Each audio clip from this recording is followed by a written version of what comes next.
Hey y'all, how are y'all doing today? Peace on earth and love and light to you. I am Gabrielle Ether. Welcome to my channel. So, y'all, sometimes I feel like I just really need to, so what is the word I can use? Stress that peace on earth. When I say peace on earth, especially when it comes to what I'm about to talk about, because we need it. And originally, when I started to say it, and I've been saying it ever since, it can get a little redundant, but I do, I mean it every single time I say it. And it's because that, of course, I got it from that Christmas song. But I'm really trying to send out peace on this earth. That's where we at right now. We're on this earth. We all got to learn how to get along. We all got to learn how to, move through this earth, the best way we can, y'all. And so I'm not going to do a reading on Kamille. I forgot her last name, but I know her name was like Kamille CUPCAKE. But the world is just calling her CUPCAKE. I'm not going to do no reading on it. Maybe this is why I feel like, well, hold on, y'all. I'm pressing play. I got not to do a reading on it, and then I got why. But now that I'm thinking about it, hold on. Let me just ask my guides something before my guides, my spiritual guides, my spiritual team, before I put anything out there. Okay, y'all, I'm back. So, it's just the fact that I was gonna get on here and say why I couldn't do the reading, and then, but before I know it, like I do sometimes, I just press play, and then when I started to tell you guys why I couldn't do it, the reading, I started to wonder, well, hold up, what can I say and what can't I say? So I had to go back and ask my spiritual team what it was. Basically, they don't want me to touch it. They don't want me to touch it. I mean, this thing happened real close to where I'm from. Sometimes they just protect me like that, and sometimes you guys, you can't touch stuff that's like real close to home. So yeah, I'm not gonna do no reading on it.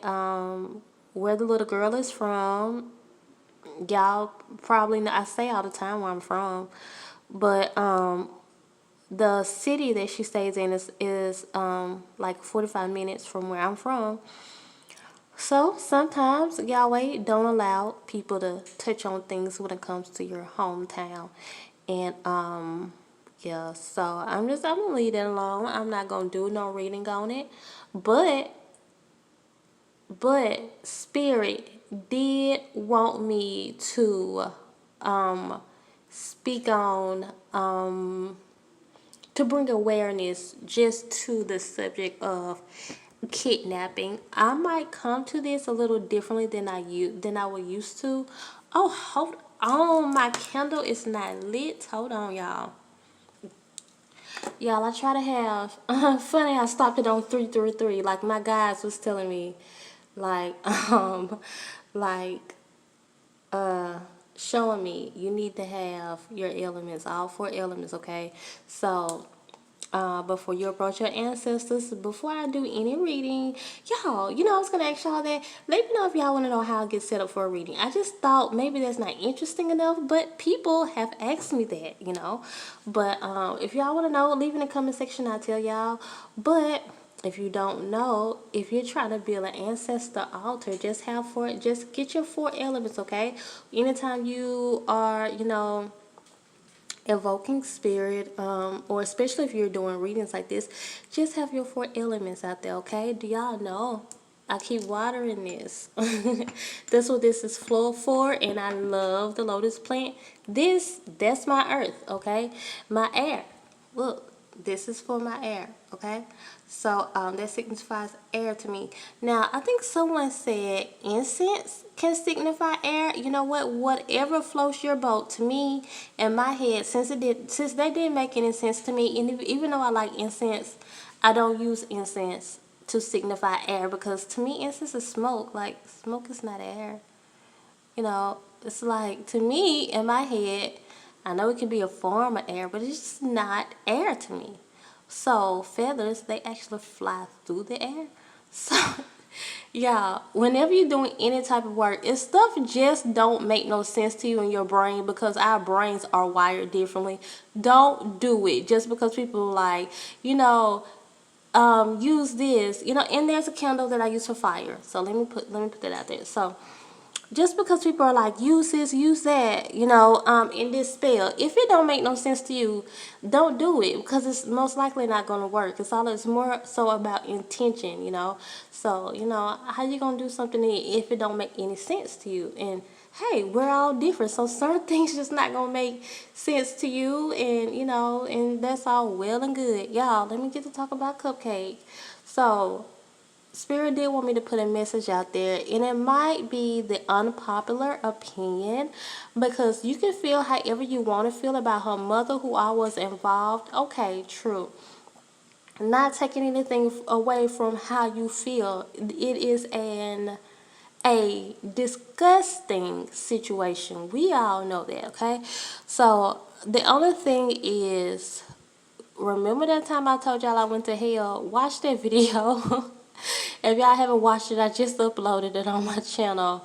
I have not made the second part to that video yet, when I want to talk about the difference between Yahweh's energy and like the devil's, aka Satan's energy, because I want to talk about some specific things on there, on that video. That's why I made it. That's why I'm going to make it separate.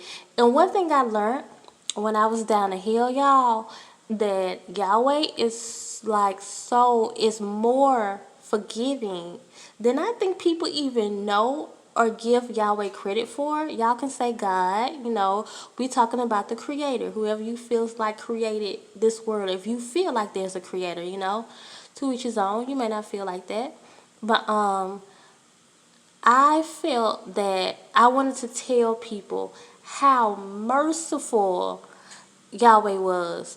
That's what I picked up. Like, Yahweh give people so much more.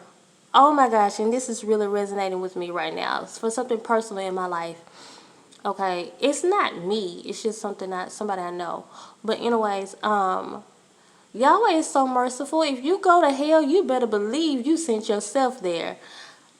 Because the people I saw in hell, y'all, and I did talk about this on the other thing,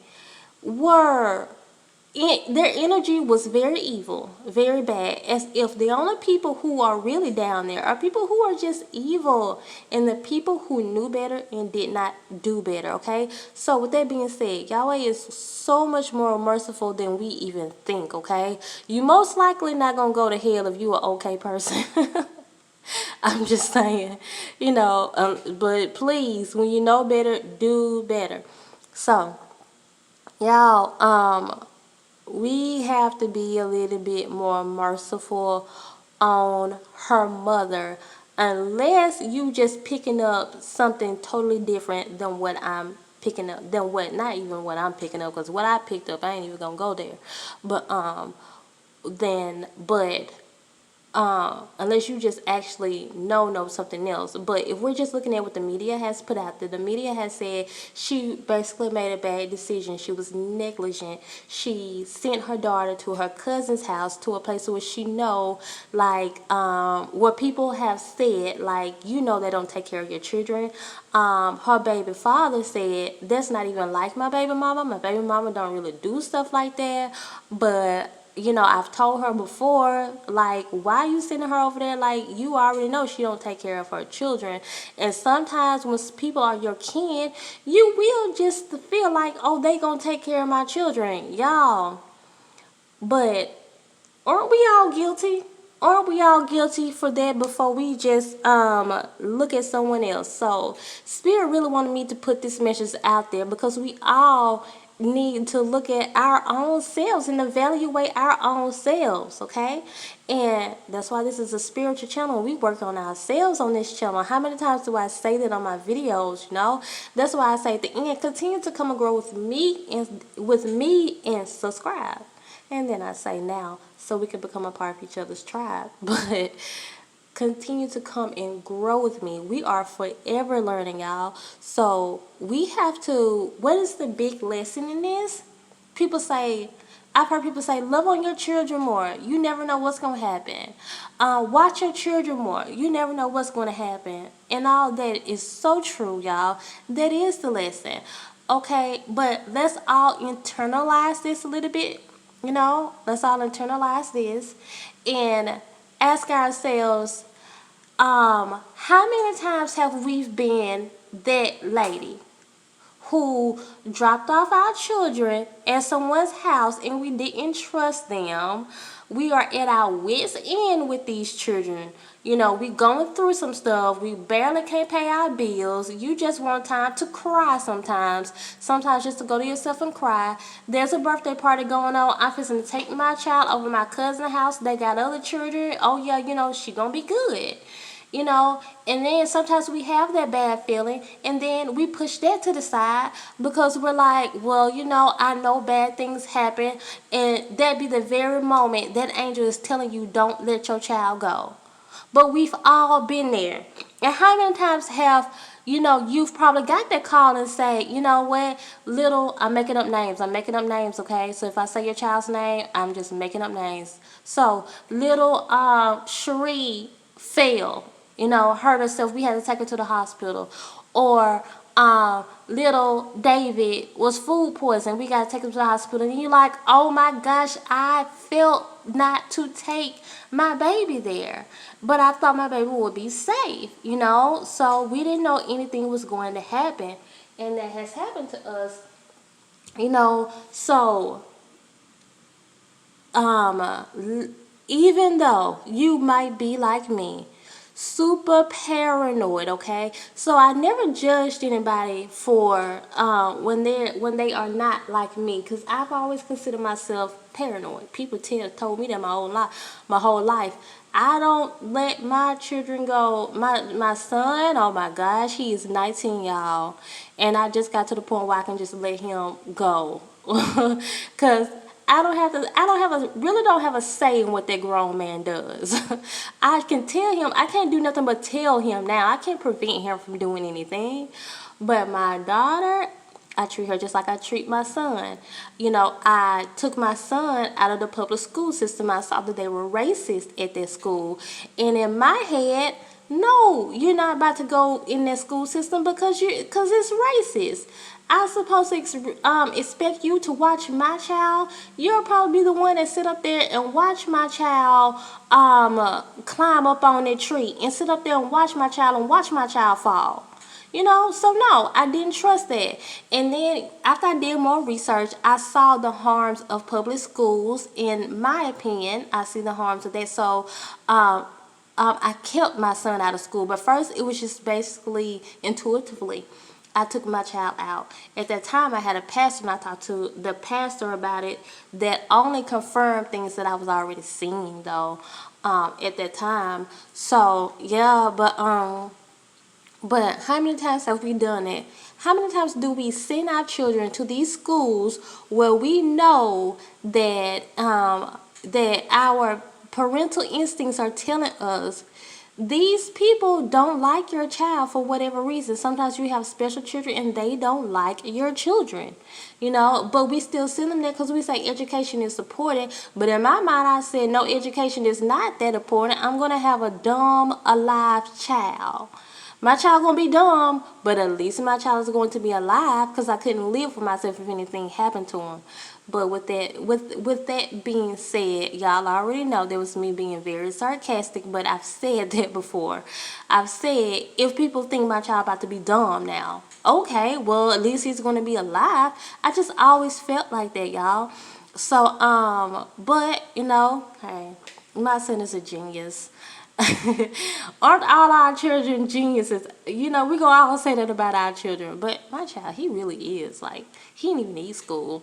But yeah, okay. But of course, I took him out. He's had different homeschool classes and all that, so he good now. He real good. Oh, and he's doing fabulous right now. At 19 years old, never gotten into any trouble. He don't do drugs or nothing like that. I've been a single mom his whole life. Okay, he don't he don't have it in him to want to drink or smoke. He just don't have it in him. You know, kind of like his mama when it came to that. I used to try to drink and smoke around people, but I just never had it in me. So he's doing good, and he is a good kid. Okay, good young man. So. But with that being said, everybody don't have to be as so-called, like they call me, sheltered. But say you are that sheltered person, don't you apologize for being sheltered, because you know it's too much going on. And it might be your spirit telling you, you know what, no, there is a certain attack out on my child right now, if you know about spiritual things, and I'm going to keep my child safe around me right now. But like I said, I've never judged anybody else's parental skills, because I've always just assumed some people just have like big faith and they like, well, you know what? My child is covered. I can't say nothing about anybody who feel like I'm going to take this time out for myself because my child is covered. I just know I don't do it. You know, I was talking about on Facebook today. I remember when my daughter was 3 and my sister wanted to take her on vacation, and I trust my sister with everything in me. She was around family and stuff like that. I trust them with everything, especially when it comes to my daughter. And my sister, my twin sister, I trust her with everything in me. I know she would do her best. But y'all, I didn't feel comfortable. I felt like a 3-year-old shouldn't go on a vacation without her mother. So I didn't let her go as much as I needed the break, you know. So sometimes we're just like that as parents, you know. So I'm saying you don't even have to be like me. Like people call me super paranoid, you know. But let's all take accountability for the places we've allowed our children to go. I remember when I first moved to Houston, in the neighborhood that we were in, my daughter wasn't used to that, and she just wanted to explore and roam. Y'all, my daughter used to go all over the place, like, cause she's so smart. And I would watch her every single time, you know, like I stand at the door and make sure it's known to her. You know, like, look, you can't go past this point right here. Because if you go past this point, I can't see you anymore. Will she go past that point? Of course. She was 3 at the time. Of course she gonna do it, you know. So I got to a point where I only allowed her to go because I saw, you know, she wasn't mature enough to be like, okay, Israel, you can't go past this point. So I got to the point where she could only play at the door. Only at the door, okay? And some people, you know, and I would see people's children running around all the time, like with no guidance and stuff. But hey, you know, how can I judge somebody, y'all? How can I judge somebody when I already know I have a 3-year-old who just likes to, and that's her thing. I tricked ya, I joked ya, that's what she say. I joked ya, I joked you, I tricked you. She always says something like that, you know. And how can I judge somebody? At one of them moments where my child got away out of my eyesight, something could have happened to my child. How can I judge them? You know?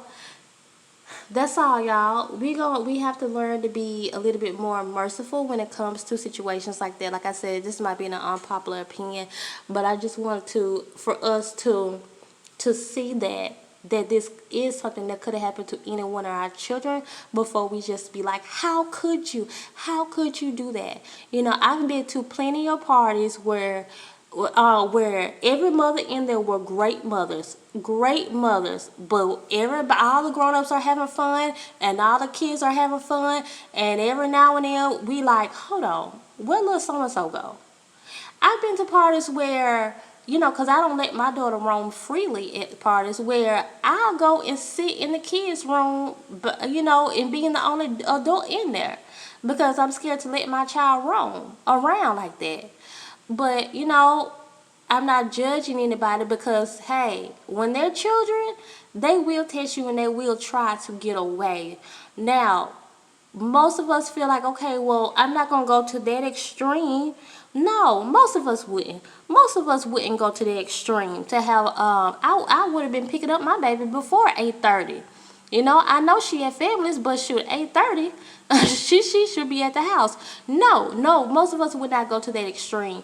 But this is just to bring awareness to people who sit there and watch your children until they get along, okay? And you could be the best parent out there. We all love our children, okay? So we have to basically, like the song says, sweep around your own front door before you try to sweep around mine, because it could have been as much as people say I am a paranoid parent, it could happen to me. It can happen to any of us. So before we start pointing the fingers, you guys, because I wanted to say that too. I was like, what kind of mother would do this and do that? But at the same time, will it even matter if that happened to my child, knowing my child is the type that like to play tricks and get away and stuff like that? And I'm sitting up there letting her go a certain distance by, even though I was keeping a watch on her. There were times where I had to say, "Now you know you're wrong for that. You know you can't let her play that far out, even though you can see her. You know you was wrong for that." You know, so that's why I started to let her just play right in front of the door. So, but I feel like we've all been there. So, y'all, this is a cruel world, unfortunately. Unfortunately, things like this happen. But if anything, just, you know, continue to pray with your children, because at the same time, we can't let things like that stop us from having fun. And yeah, when you really start to know someone is like negligent, and you start knowing that like certain things just are not right with you, just cut it off immediately, you know. So, and that's all I'm going to say about that, y'all. Continue to come and grow with me and subscribe so we can become a part of each other's tribe. Bye.